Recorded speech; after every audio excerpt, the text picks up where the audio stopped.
to shadow his candidacy. Dr. Adam Hamaway, a plastic surgeon and U.S. Army veteran, won the Democratic primary in the Garden State's 12th district last night. But you know he's got a controversial past. He admitted that in the 1990s, he associated with the infamous blind sheikh Omar Abdelrahman, who was convicted of terrorism and seditious conspiracy in 1996.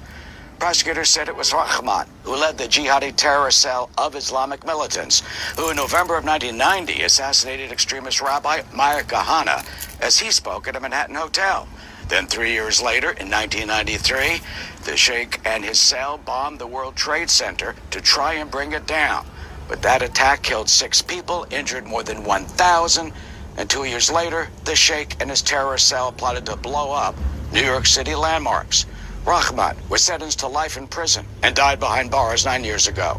Turns out that Hamaway testified at the blind sheikh's terrorist trial as a defense witness.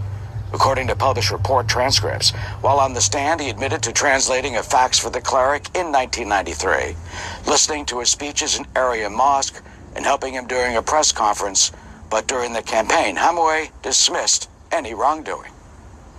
He wasn't, preaching death and destruction all the time. And he has certain views that he spoke in certain forums, but that's not what he did every single day. And he was a blind old man that, people, volunteered when he needed, some kind of service because he couldn't take care of himself. And so that's kind of all the association is. There was nothing back then and there's nothing now.